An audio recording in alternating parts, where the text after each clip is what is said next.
ॐ नमो भगवते श्रीमोहिनी राजाय नमः।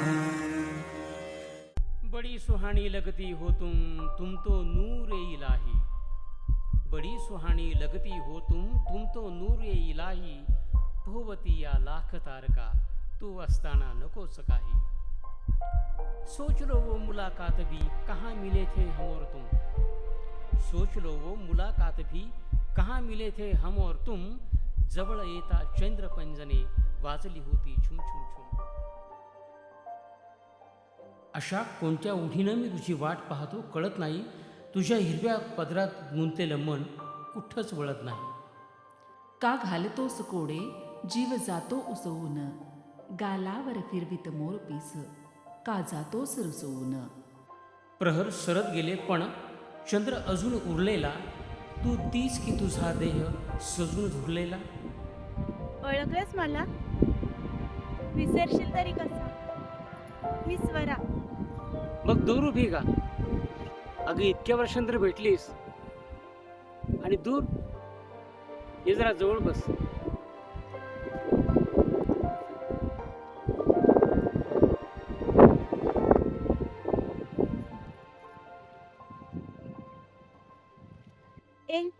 एखादी रोमॅन्टिक कविता सांगणार आहे. रोमॅन्टिक? स्वरा, तू कधी आयुष्यात दुःख उपभोगलं का ग? मी आजवर नेहमी आनंदी आयुष्य जगत आली. अगं ही दुःख सुद्धा रेशमासारखी मौशा असतात हा। तू आयुष्यात दुःख उपभोग, तुला त्याचा अर्थ निश्चित कळेल। मी नाही रे कधी निराशा अनुभवली. माणसानं नेहमी आनंदी आयुष्य जगावं, पण तू तर मला नेहमी निराशच दिसतो. स्वरा, मी आयुष्यच ना करतो।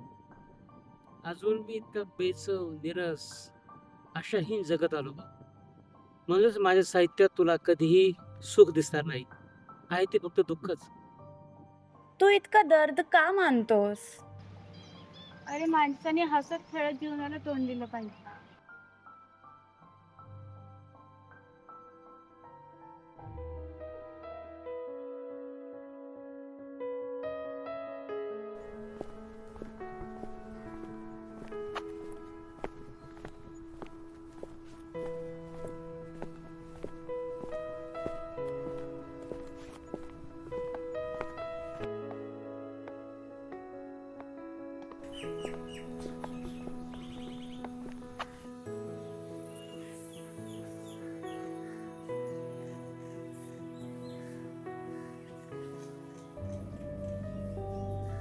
पण मला हे सांग स्वरा, तू महालाकडे यायचं का टाळत होतीस?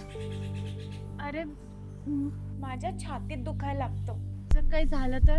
काय काय बोलतेस तू हे? हो म्हणजे मला छातीत चमकाय निघतात, बेशुद्ध पडते. फार स्ट्रेस आला ना की होतं असं. पण जाऊ दे, तू भेटलास ना बरं वाटलं. मग तू डॉक्टरला दाखवलं नाहीस काय? कितीदा तरी, पण नील रिपोर्ट आले. मग आता मला पण नाही वाटत की कुठे काही इलाज होईल म्हणून. जाऊ दे दे, पण तू संमेलनाच्या पहिल्या दिवशी का नाही भेटली बरं मला? तू का नाही भेटलास? अगं अनोळखी मनुष्य असं एकदम कसं बोलणार मी? मी कशी बोलू?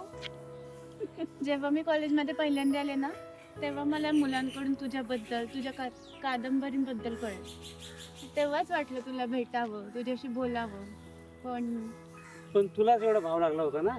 चल, तूच भाव मारत होता. तू आमच्या सर्वातला मोठा लेखक आणि कवी ना म्हणून. पण तू एक पाहिलंच का, तू जेव्हा कविता मिळत होतेस ना, मी तुझ्याकडेच पाहत. बघ तुझा हिरवा पदर मला कसा गुंतून टाकतो बरं. मग काय झालं? आपली मनं नाही का गुंतली?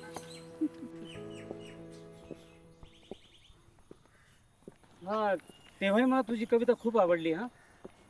पण ती गझल होती ना, ते बघ तुला मी माझ्या एका गझलच्या 2 ओळी ऐकवतो बघ, मग तुलाही कळेल की गझल कशी लिहायची ती। इथल्या कळ्या फुलांचा मी एक श्वास होतो, इथल्या कळ्या फुलांचा मी एक श्वास होतो, जगतो इथे असा की मी एक भास होतो। बघ शब्दसंख्या 15चा आहे. ह्याला गझल म्हणतात.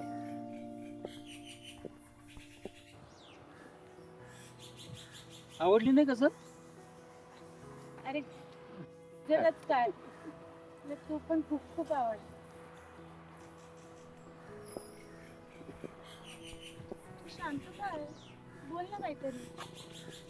मला तर वाटतं तू सारखं बोलत राहावं आणि मी मी मी एकटंच तुझं ऐकत राहावं. तरी आज तृप्तच. हे बघ स्वरा, तुझ्यात आणि माझ्या कितीतरी अंतर आहे. तू सुखाने गर्भारलेली आणि मी दुःखानं पोळलेलं. वेडाच आहेस तू. तुला एक सांगू का, मला घरच्यांनी खूप जपलं, पण पण मला नाही वाटत रे मी अजून किती दिवस असते. तुझं हे काय वेळ सगळं बोलतेस तू, तेव्हा सारखं. अरे खरंच, माझा मृत्यू माझ्या सोबत असलेलं जाणवतं मला, पण तरी पण मी आनंदी आहे. बघ किती मोकळेपणाने वाग. आता मग तू हे एवढं दुखतं मग डॉक्टरला का नाही दाखवलंस तू? कितीदा तरी, पण सगळे नील रिपोर्ट आले, छातीतला चमका मात्र तसा. आता मला नाही वाटत की याचा इलाज कुठे होईल अजून.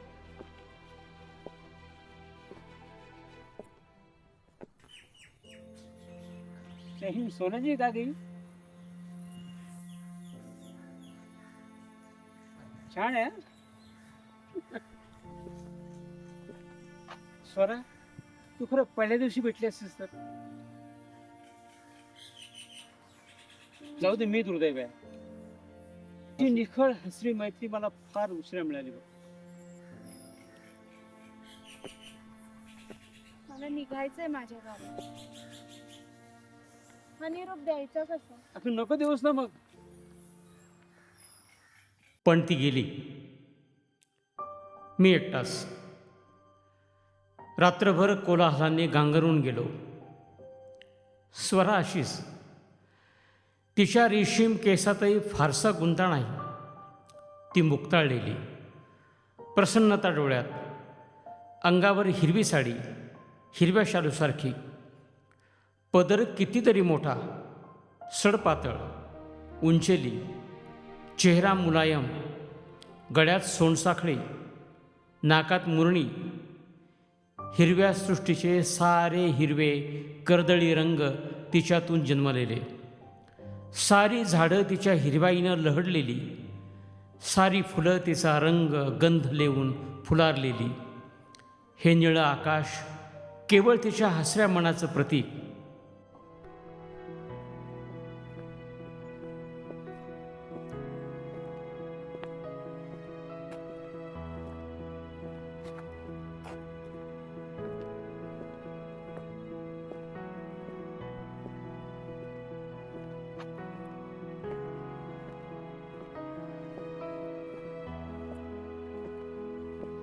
वेड तू केलंस.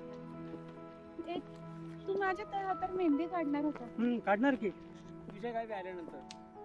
चांदण्या रात्री अंगावर चांदणं पांघरून तुझ्या तळहातावर मी चंद्रलक्षी काढीन.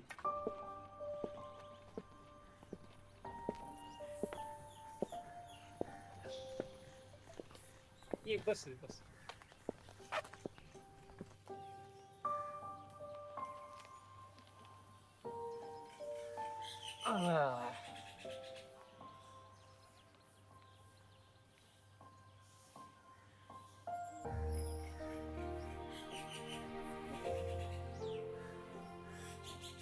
काय नक्षी काढलीस? काहीच दिसत नाही. ती फक्त मनाला दिसते. मन अगं सशासारखं भित्र असतं ते. जराही धीट होता येत नाही त्याला. हे काय मधीच मनाचं काढलंस? मन वर्षानुवर्ष भ्रमत राहतं तुझ्या भोवतीच. तुला आठवतं, तू एकदा मला दादरला भल्या पहाटे घ्यायला आली होतीस आणि आपण छान कॉफी पण प्यालो होतो. हो, एक गुलाबी आठवण रे ती. ती तशीच राहते. मी कुठं तुझ्या मनातून हलकेच काढून घेतोय ती. हां, आणि तुझी ती कविता पण आठवते बरं का मला.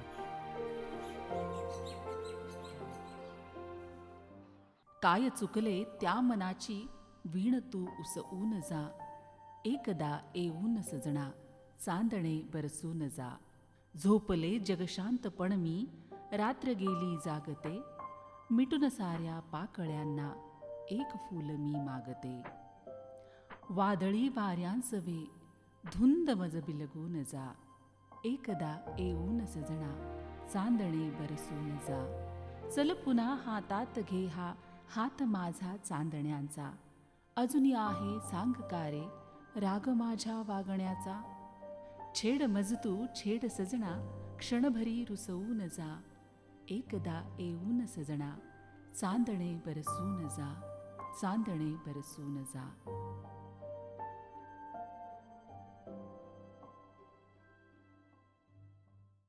स्वरा, खरं तर तुझ्या त्या कवितेनंच माझं आयुष्य फुलवलंय. त्यामागे धागा तुझ्या हृदयात गुंतला शहर. लग्न करशील माझ्याशी? लग्न? अगं इथं आयुष्याचाच कसला बेस नाही आणि लग्न? मी वाट पाहिल, थांबेल तो.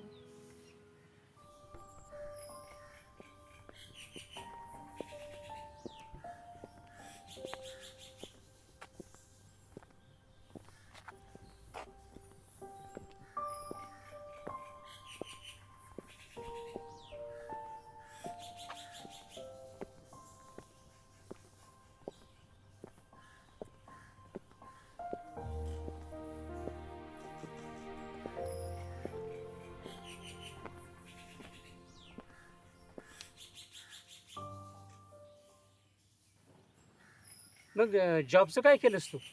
ज्युनियरला शिकवते मराठी. पण खरं सांगू का, मन कवितेतच रमतं. अगं तू कविता लिहितेस ना, मग तुझं मन कवितेतच रमणार की. त्यात काय पण मला तुझ्या इतकं नाही लिहिता येत रे. म्हणजे? काय काय लिहितोस? समीक्षा, कविता, कथा, कादंबरी, नाटक, एकांकिका, पटकथा, संवाद. बापरे, कसं जमतं सगळं एकत्र? अगं मलाच कळत नाही. हे शब्द मला त्या फॉर्मकडे घेऊन जातात आणि मी आपोआप त्या फॉर्म मागे पळत जातो.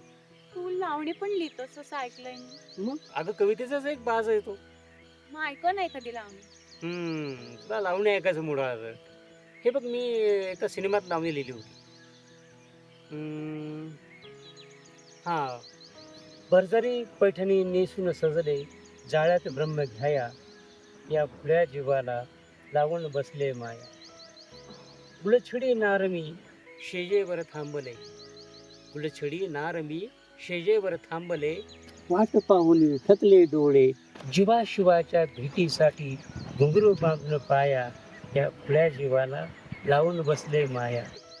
जीवाशिवाच्या भेटीसाठी घुंगरू बांधून पाया या खुल्या जीवाला लावून बसले माया. भारीच की. उत्तरा केळकरांनी गायली होती. तुला कसं माहित ग? तूच लिहिलं होतंस की पत्रात मला. विसरला? म्हणजे तू माझी पत्रे जपून ठेवली सर. हो, मग काय, तुझ्या आठवणीत वाचते मी कधीतरी. मखमल होते मनाची, मी तनाची. पण पत्र हा एक पुरावा असतो बरं का. असू दे ना, मी त्या गैरवापर थोडीच करणार आहे तुझ्या पूर्वी पत्रांचा. असं नाही ग, उगीच म्हटलं मी. तुला भूक नाही लागली? नाही. का? तू भेटलास खूप दुःख आहे, आयुष्य पण भरून गेलं. आयुष्य काय झालं, बोल ना. काहीतरी बोलत होता. आयुष्य म्हणजे कळत नाही ग. सुरू होताना कुठं संपतं त्याची बिन अजिबात कळत नाही. कसे हिंदकळले आयुष्य कळले नाही. कसे हिंदकळले आयुष्य कळले नाही. रडतानाही हसलो कसे कळले नाही. शाकारादे कसे जुळीत गेले धागे. छप्पर शाकारादे कसे जुळीत गेले धागे. भर मोहातही चालताना हृदय जळले ना. कसे हे कळले आयुष्य कळले ना. शब्द तशी निराशा नको रे दाखवू. स्वरा, आशा आणि निराशा हा खरा ऊन सावलीचाच खेळ आहे. प्रश्न असा आहे की मला सावली नाही मिळाली.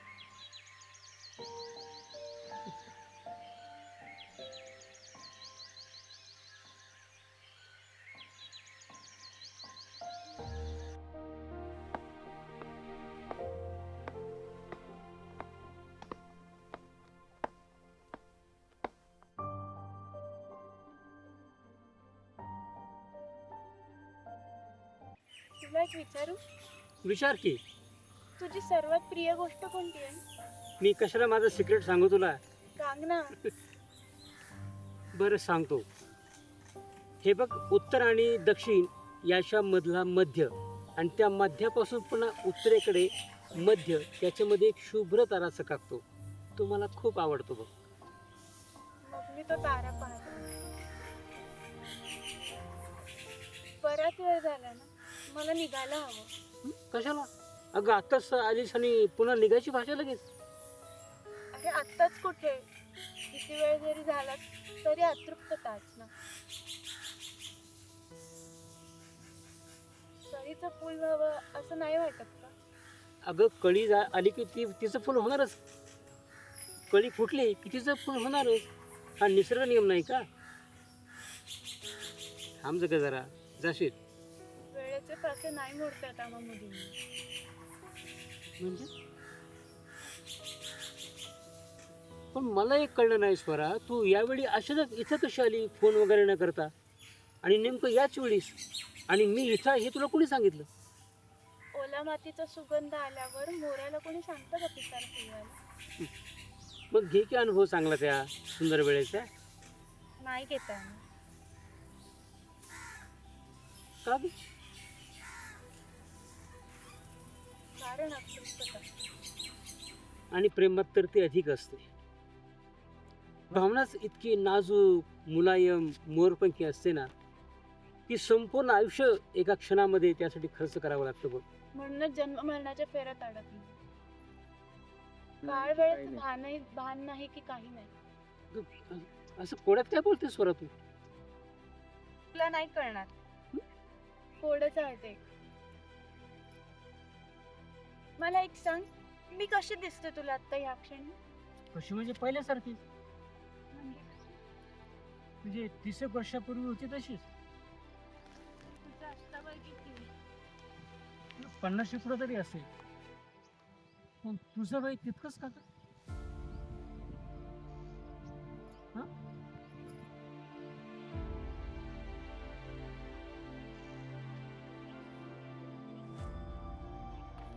मी वयस थांबिनी नाहीये रे.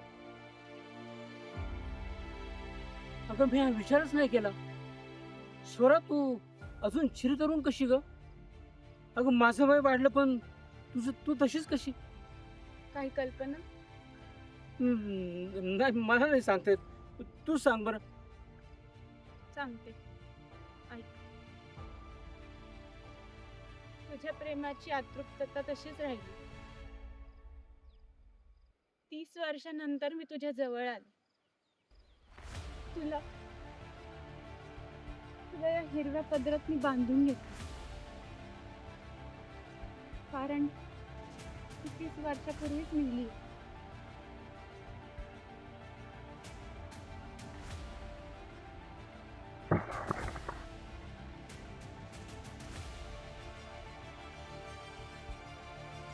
येऊ कशी रे मी पुन्हा पुन्हा, कसा देऊ तुला मधुमास. येऊ कशी रे मी पुन्हा पुन्हा, कसा देऊ तुला मधुमास. श्रावण नाही पायाशी चल, तूही घे माझा वनवास. श्रावण नाही पायाशी चल, तूही घे माझा वनवास. येईल रे मी पुन्हा पुन्हा, देईल तुला मधुमास. येईल रे मी पुन्हा पुन्हा, देईल तुला मधुमास. श्रावण तुझ्या पायाशी, मला माझा वनवास. श्रावण तुझ्या पायाशी, मला माझा वनवास. मला माझा वनवास.